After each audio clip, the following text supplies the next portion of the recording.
now, WWE presents Money in the Bank.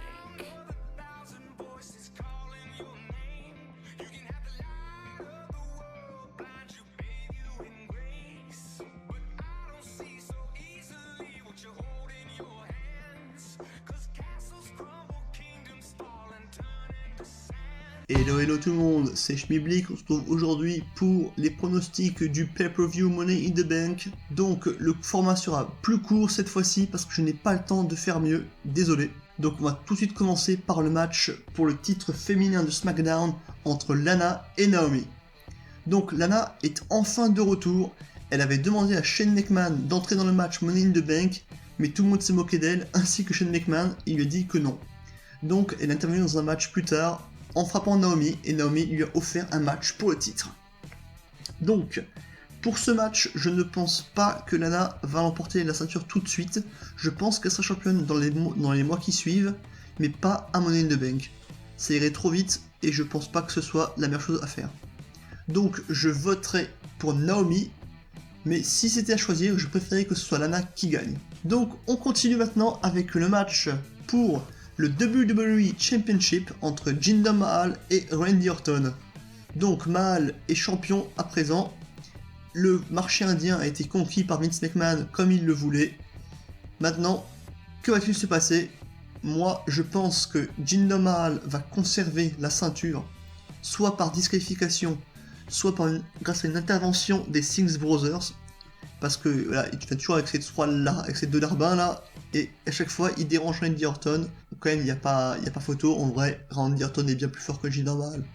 Mais bon, actuellement je pense qu'Orton ne sera pas champion cette fois-ci, une fois de plus. Donc je vote pour une victoire de Jinder Mahal, et finalement, que ce soit lui ou l'autre qui gagne, honnêtement, je m'en fous. Après, il y a une grosse rumeur sur comme quoi Jinder Mahal devrait affronter John Cena pour le titre au SummerSlam. Affaire à suivre. On continue maintenant avec le match pour les Tag Team Championship de SmackDown entre les Usos et le New Day. Déjà, je tiens à vous faire savoir que je ne supporte plus les Usos. Depuis qu'ils sont heal, je les déteste. Ils me cassent les couilles, j'espère vraiment qu'ils vont perdre le titre. Donc je suis pour le New Day, mais je pense que, vu que la rivalité a été amenée bien trop rapidement et surtout bien trop facilement, je pense que les Usos vont conserver les titres par disqualification pour créer de l'aminosité, de la haine envers ces deux équipes, pour créer une rivalité qui sera plus intéressante comme l'était entre les Usos et les Breezango, par exemple. Donc, je suis pour le New Day, mais je vote victoire des Usos. Et maintenant, on va parler du premier Money in the Bank les match de la soirée, et on va commencer par les hommes. Donc dans ce match, nous avons Sami Zayn, Kevin Owens, Shinsuke Nakamura, AJ Styles, Baron Corbin et Dolph Ziggler. On va commencer par parler de AJ Styles. Actuellement, AJ Styles n'est plus vraiment le main eventer de SmackDown, c'est bien dommage d'ailleurs. Donc déjà, pour ça, je ne pense pas qu'il va remporter la mallette, et surtout, il est déjà en rivalité avec Kevin Owens pour le titre des États-Unis. Donc je ne vois pas l'intérêt de l'envoyer Mr. Money in the Bank. Pour Kevin Owens, c'est pareil. Il est en rivalité avec AJ Styles, et c'est une bonne rivalité, avec des gros matchs à venir entre les deux, j'en suis sûr. Donc j'écarte aussi Kevin Owens de la victoire finale. Pour ce qui est de Shinsuke Nakamura, je suis un grand admirateur de ce catcheur, mais je n'apprécierais pas qu'il soit poussé aussi vite pour le match, même si ça parle beaucoup de lui comme étant le futur Mr. Money in the Bank. Moi je pense que non. Il sera champion de la WWE plus tard, et ce sera dans un match simple où il méritera plus. Ensuite, Dolph Ziggler, honnêtement, je ne pense pas. Je vois pas l'intérêt de mettre Dolph Ziggler Mr. Money in the Bank. Moi, actuellement, je ne l'apprécie pas trop. Je l'aimais bien mieux avant, mais bon. Donc, je écarte aussi Dolph Ziggler. Sami Zayn, je suis pour lui. Je suis clairement pour Sami Zayn, et j'espère qu'il gagnera. Mais vu comment il est booké à chaque fois qu'il peut devenir champion du monde ou même champion tout court, on ne le laisse pas faire, on le bloque, comme toujours, on dirait un peu Bayley. Et maintenant, mon favori pour ce match, donc c'est Baron Corbin.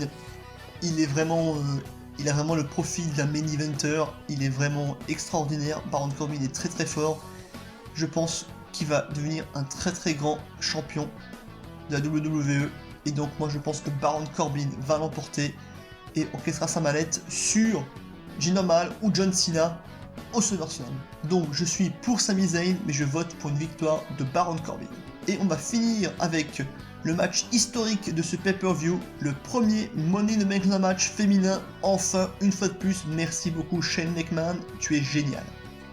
Donc, dans ce match, nous avons Carmella, Tamina Snuka, Natalya, Becky Lynch et Charlotte Flair.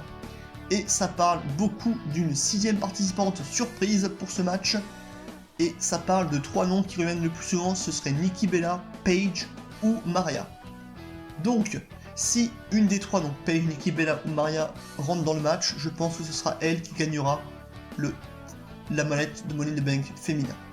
Parce que ce sera un des gros retours pour toutes les 3, et ça pourrait mettre un peu d'action dans cette division féminine de SmackDown. Sinon, pour Becky Lynch, je ne pense pas qu'elle l'emportera. Elle n'est plus vraiment très bien bookée depuis qu'elle a perdu la ceinture, donc il y a déjà très longtemps, hein. Faut avouer les choses comme elles sont. Même si j'apprécie Becky Lynch, je ne pense pas qu'elle l'emportera. De ce qui est de Charlotte Flair, je ne pense pas qu'elle ait besoin de la mallette pour devenir championne de SmackDown. C'est la catcheuse actuellement à WWE la plus forte, la plus puissante, la plus technique. Charlotte Flair, de best. Ensuite, Natalya, ça ne me déplairait pas vraiment, mais je ne pense pas qu'elle emportera la ceinture, même si je ne serais pas contre qu'elle devienne championne une fois de plus. De ce qui est de Tamina Snuka, je pense que c'est celle qui a le moins de chances de l'emporter, parce que voilà, elle est un peu, à mon avis, en mode bouche-trou à SmackDown, en mode jobber, mais bon, nous verrons bien. Pour moi, la favorite de ce match reste Carmella, parce qu'elle a vraiment plus le profil d'une vainqueuse de Money in the Bank, elle est opportuniste, elle est heel, et je vois plutôt Carmella encaisser une mallette sur quelqu'un qu'une autre. Donc voilà, les amis, n'hésitez pas à mettre vos commentaires, n'hésitez pas à mettre vos pronostics en commentaire, à commenter la vidéo, à lâcher le petit pouce bleu, et à vous aimer si ce n'est pas déjà fait. Donc sur ce les amis, je vous souhaite un superbe Money in the Bank, amusez-vous bien, et à la prochaine. Ciao, ciao, ciao les amis.